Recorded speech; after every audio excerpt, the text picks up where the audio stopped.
everybody, this is Claire, and today we're going to be playing the Stanley Parable of the Deluxe. I started the recording here because it says, have you played the Stanley Parable before? And I'm going to say, no. Because the title, the computer is very visible. So, I'll do right there. Please enter the current time, 6:48.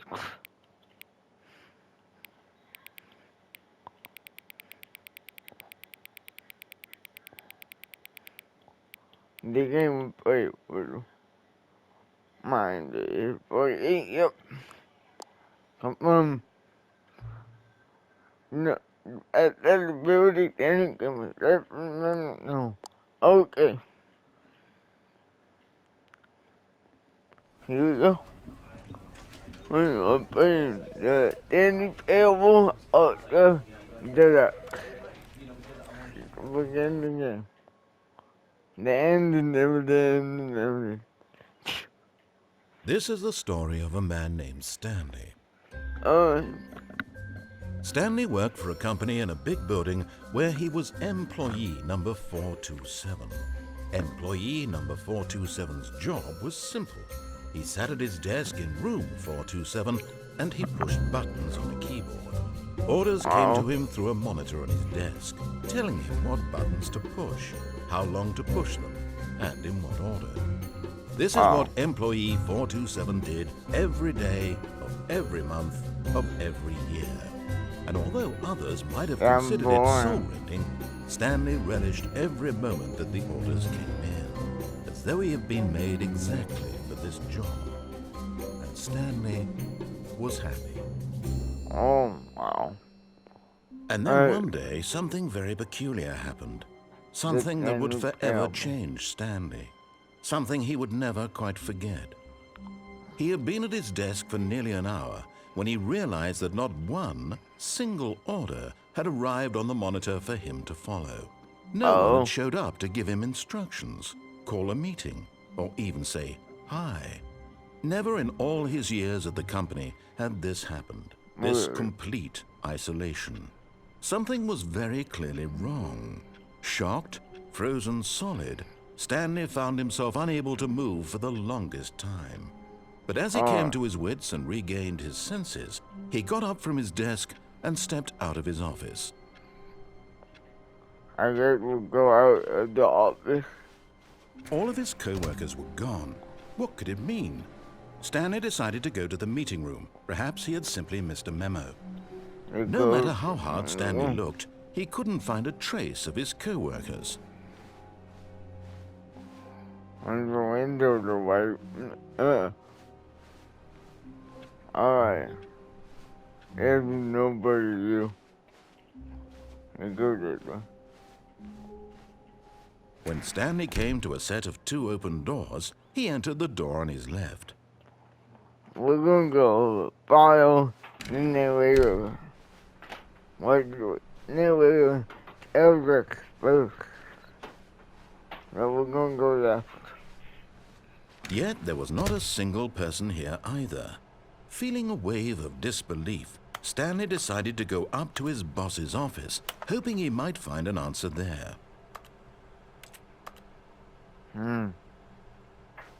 Alright, there we go.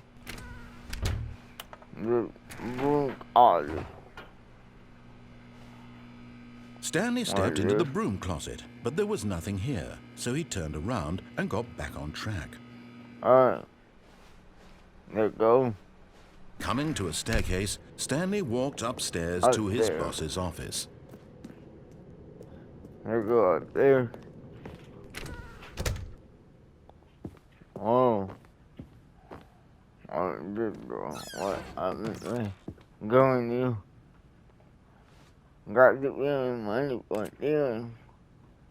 But not look, of course. Yeah. Love you first. Okay. weird. Alright, there go.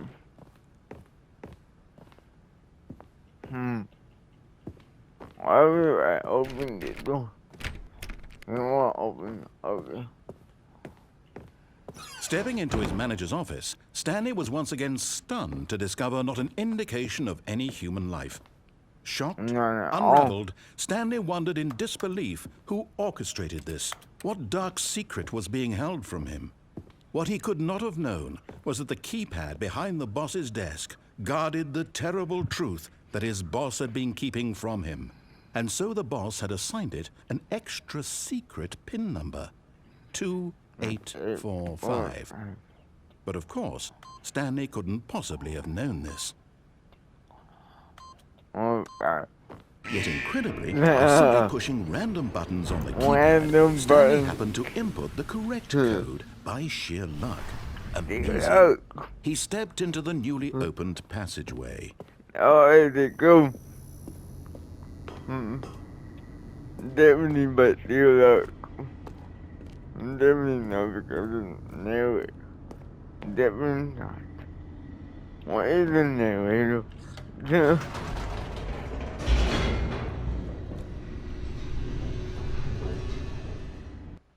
They go down there. Descending deeper into the building, Stanley realized he felt a bit peculiar.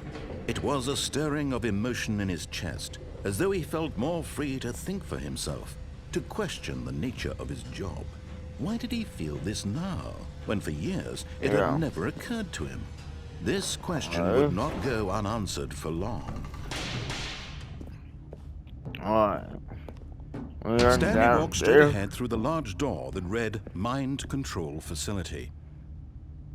Mind Control Facility. Let's escape. Let's go to the Mind Control Facility. Whoa. It was the big button. That's the light bulb. The lights rose on an enormous room packed with television screens. Whoa. What horrible secret did this place hold? Stanley thought to himself. Did he have the strength to find out? Let's go. What is this? Let's turn the camera button. Now the monitors jumped to life, their true nature revealed. Each bore the number of an employee in the building, Stanley's co-workers. The lives of so many individuals reduced to images on a screen, and Stanley, one of them, eternally monitored in this place where freedom meant nothing. Wow. Oh, and if they are fired, they would go fired. I've been literally fired. See? Strange.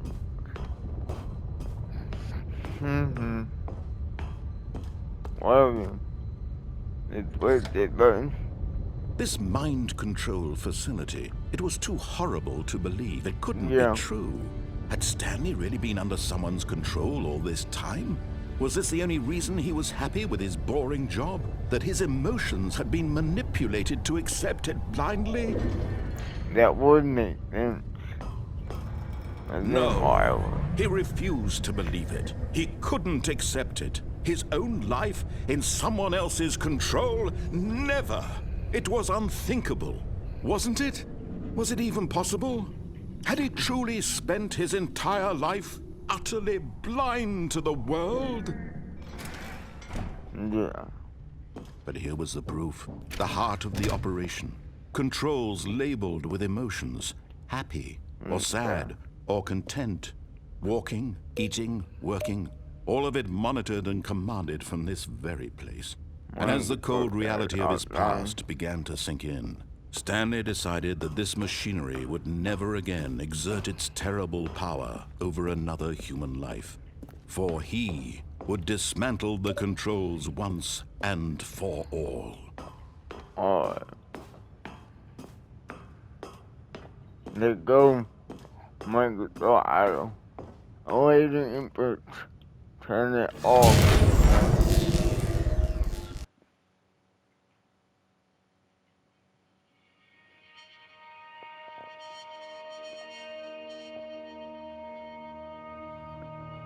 Blackness and a rising chill of uncertainty. Was it over? Yes. He had won. He had defeated the machine, unshackled himself from someone else's command. Freedom was mere moments away. And yet, even as the immense door slowly opened, Stanley reflected on how many puzzles still lay unsolved. Where had his co-workers gone? How had he been freed from the machine's grasp? What other mysteries did this strange building hold? But as sunlight streamed into the chamber, he realized none of this mattered to him. For it was not knowledge or even power that he had been seeking, but happiness. Perhaps his goal had not been to understand, but to let go. No longer would anyone tell him where to go, what to do, or how to feel. Whatever life he lives, it will be his. And that was all he needed to know. It was perhaps the only thing worth knowing. Stanley stepped through the open door. To the rear. There you go. Stanley felt the cool breeze upon his skin, the feeling of liberation, the immense possibility of the new path before him. This was exactly the way, right now, that things were meant to happen. Wow. And Stanley was happy.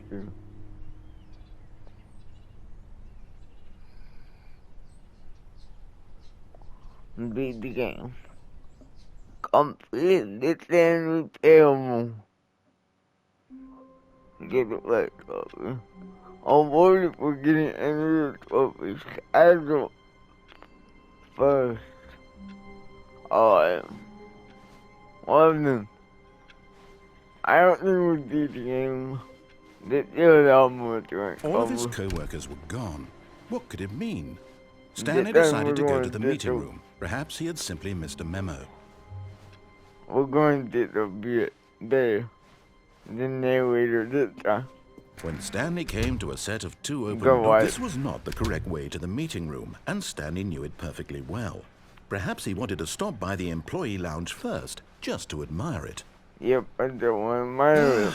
Yes, truly a room worth admiring. It had really been worth the detour after all, just to spend a few moments here in this immaculate, beautifully constructed room. Stanley simply stood here, drinking it all in. Yep, there you go. But eager to get back to business, Stanley took the first open door on his left. Nope, I'm not. I'm going straight. Alright, Stanley was so bad at following directions, it's incredible he wasn't fired years ago. Yeah, it's so bad. Opening. Firing direction. Look, Stanley, I think perhaps we've gotten off on the wrong foot here. I'm not your enemy, really, I'm not. I realize that investing your trust in someone else can be difficult, but the fact is that the story has been about nothing but you all this time. There's someone you've been neglecting, Stanley. Someone you've forgotten about. Please, stop. Really? I was in the middle of something. Do you have zero consideration for others? Are you that convinced that I want something bad to happen to you? Why, I don't know how to convince you of this, but I really do want to help you, to show you something beautiful. Let me prove it. Let me prove that I'm on your side. Give me a chance. You're going for you.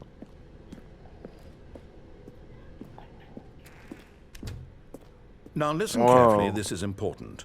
Stanley walked through the red door. Oh, I opened this door. I can't open that door. They go for the blue door. Aha, perhaps you misunderstood. Stanley walked through the red door. The blue door. I still don't think we're communicating properly. Stanley walked through the red door.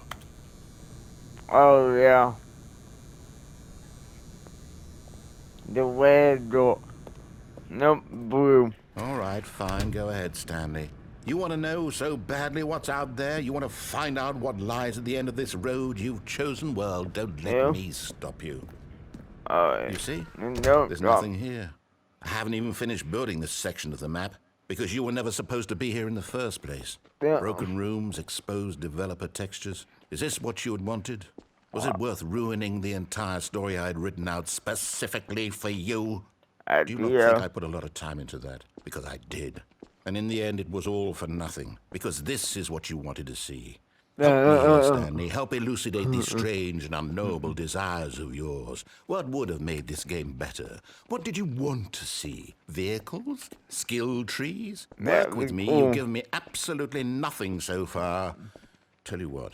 Let me take a stab in the dark at a new design, and you can give me some feedback.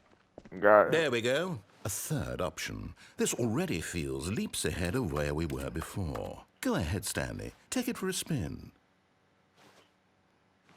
Whatever, don't.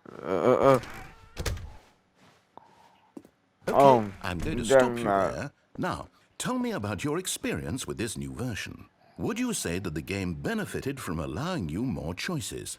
Feel free to be honest. I'm looking for some real critical feedback here.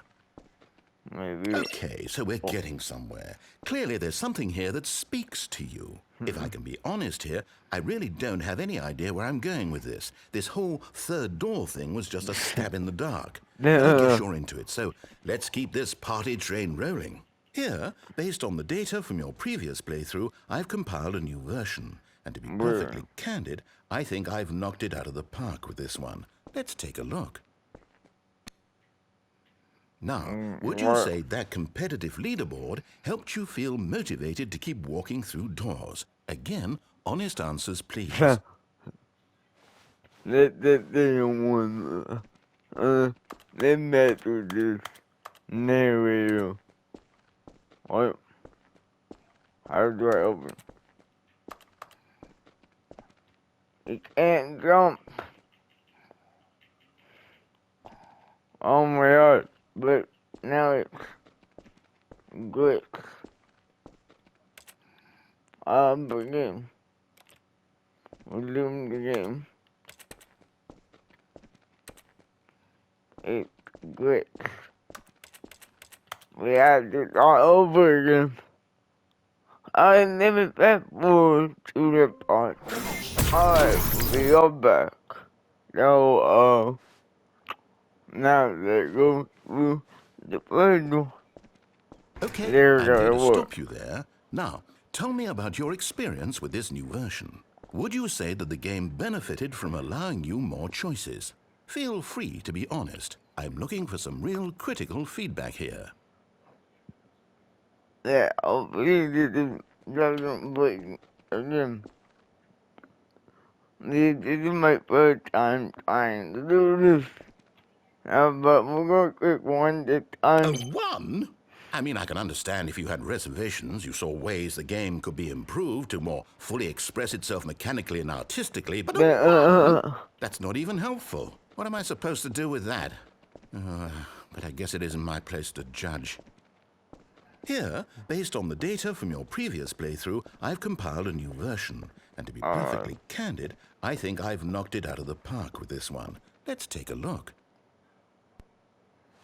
The little little boy. Stanley Parable.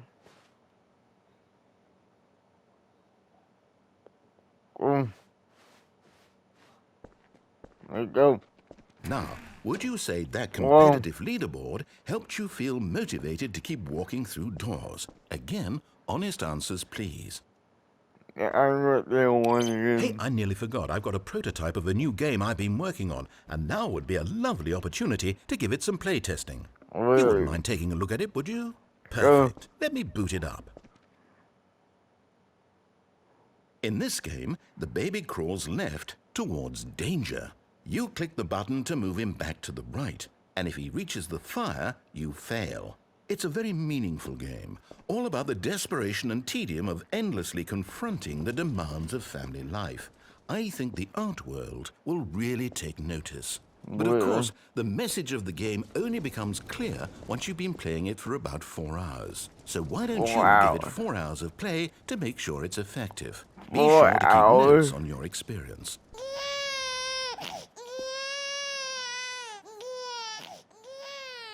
You heartless bastard. Did you do it because you hate babies or purely to spite me? Because if it's the latter, well, I don't know what to do. I'm completely out of ideas. I can't think of a single thing that might improve the experience for me. I'm not even going to try. I'm out. I'm done. It's over. Thank you for playing. Your input was extremely valuable. Oh, hey, since my game was so awful, why don't we play someone else's game? Just to ease the pain. Let's see. What do we have here? Yes, this seems like it'll work. Let's give it a shot. What is it going to be? Oh. Aha! Fascinating. What do you think this game is about, Stanley? What's our backstory? What is our motivation?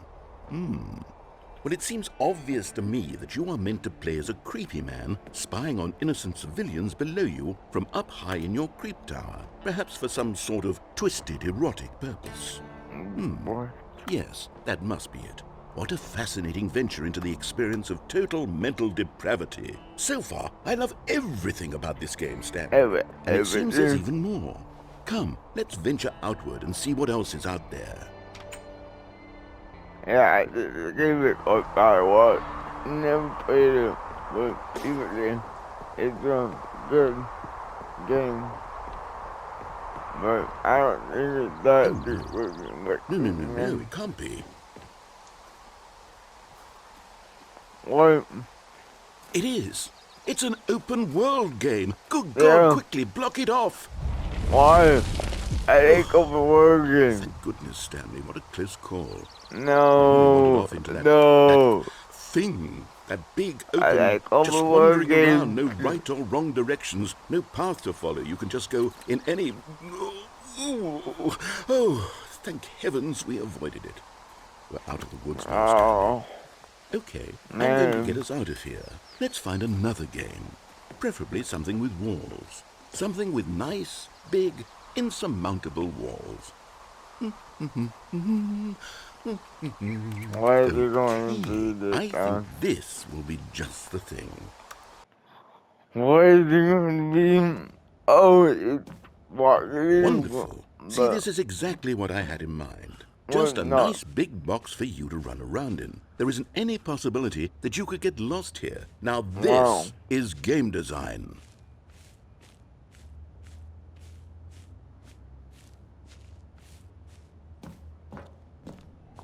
Okay, so what exactly do we do here? Let's see. There are lots of cars here in the back, but obviously there's no racetrack. Okay, I'm seeing that there's a ball of some kind back here. Is this game sports ball? Stanley, I think it's sports ball. Oh, what fun. We shall run the bases and do a touchdown together. Wow. Yes, I think surely we must. Okay, Stanley, here's the ball. Have fun. Alright. It's the ball. It's largely, but we're not close. We are. Are you doing it? Are you winning? Is this fun? Is it better than my miserable little story that I worked so hard on? Stanley, I have a thought, and I realize I'm not a sports... Hold on. What are you doing? I'm falling in. I'm falling in. Whoa! Stanley, don't do that. I can't follow you there. I can't help you. How will you write a story without me? You can't do it. You know that, Stanley. Whoa, where do we go? Where do we go? Oh, more. Where we go? This is creepy. There you go. Whoa. everything is destroyed. Well then, this is fun. Yeah, very fun. The one late. No, what is that? Well, alright. Now let's go. I wonder what he found.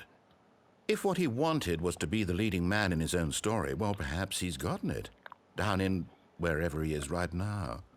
I wonder if he's happy with his choice, and if he's learned the heavy cost that comes with it. He'll understand soon what I was trying to tell him. He needs me. Someone who will wrap everything up at the end, to make sense out of the chaos and the fear and the confusion. That's who I am. That is what I mean to this world. Oh, yes. Yes, I'll be back. There's no other way. Once this ends, after it all comes to a close, then I'll be back. The end will be here soon. Very soon. I can wait. Alright. Wait.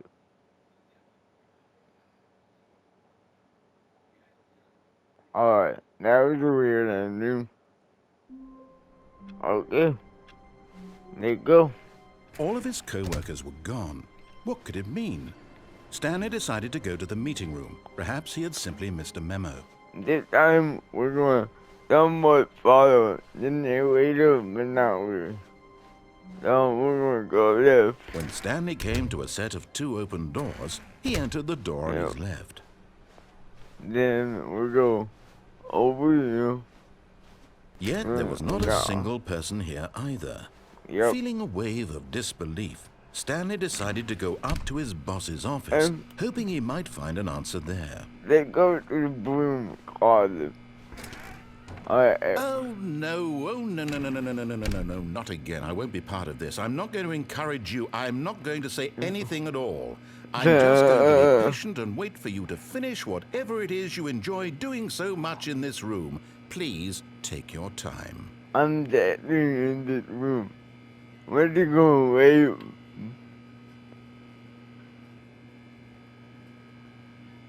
I like it.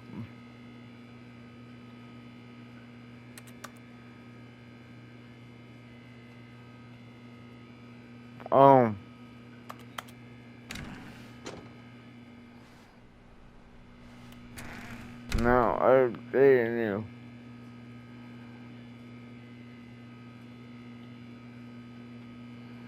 Oh yeah, I don't think there's anything to do in this room. No, we'll go out. Yeah.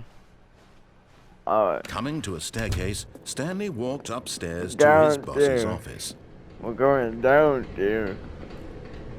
I'm never down here. But it is over you. But Stanley just couldn't do it. He considered the possibility of facing his boss. Admitting he had left his post during work hours, he might be fired for that. And in such a competitive economy, why had he taken that risk? All because he believed everyone had vanished? His boss would think he was crazy. And then something occurred to Stanley. Maybe, he thought to himself, maybe I am crazy. All of my co-workers blinking mysteriously out of existence in a single moment for no reason at all. None of it made any logical sense. And as Stanley pondered this, he began to make other strange observations. For example, why couldn't he see his feet when he looked down?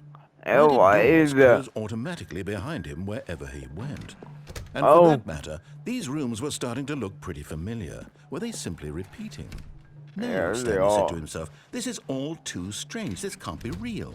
And at last, he came to the conclusion that had been on the tip of his tongue. He just hadn't found the words for it. I'm dreaming!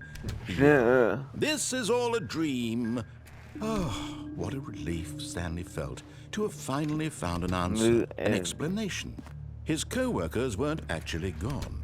He wasn't going to lose his job. He wasn't crazy after all. And he thought to himself, I suppose I'll wake up soon. I'll have to go back to my boring real-life job pushing buttons. I may as well enjoy this while I'm still lucid. So, he imagined himself flying and began to gently float above the ground. Whoa. Then he imagined himself soaring through space on a magical starfield, and Whoa. it too appeared. It was so much fun, and Stanley marveled that he had still not woken up. How was he remaining so lucid? And then perhaps the strangest question of them all entered Stanley's head. One he was amazed he hadn't asked himself sooner. Why is there a voice in my head dictating everything that I'm doing and thinking? Yeah, why is Now that? the voice was describing itself being considered by Stanley, who found it particularly strange. I am dreaming about a voice describing me, thinking about how it's describing my thoughts, he thought. And while he thought it all very odd, and wondered if this voice spoke to all people in their dreams, the truth was that, of course, this was not a dream. It was How not could a it dream be? at all. Was Stanley simply deceiving himself? Believing that if he's asleep, he doesn't have to take responsibility for himself? Stanley is as awake right now as he's ever been in his life. Now, hearing the voice speak these words was quite a shock to Stanley. After all, he knew for certain, beyond a doubt, that this was in fact a dream. Did the voice not see him float and make the magical stars just a moment ago? How else would the voice explain all that? This voice was a part of himself too. Surely, if he could just... He would prove it. He would prove that he was in control, that this was a dream. So he closed his eyes gently, and he invited himself to wake up. He felt the cool weight of the blanket on his skin, the press of the mattress on his back, the fresh air of a world outside this one. Let me wake up, he thought to himself. I'm through with this dream. I wish it to be over. Let me go back to my job. Let me continue pushing the buttons. Please, it's all I want. I want my apartment and my wife and my job. All I want is my life exactly the way it's always been. My life is normal. I am normal. Everything will be fine. I am okay.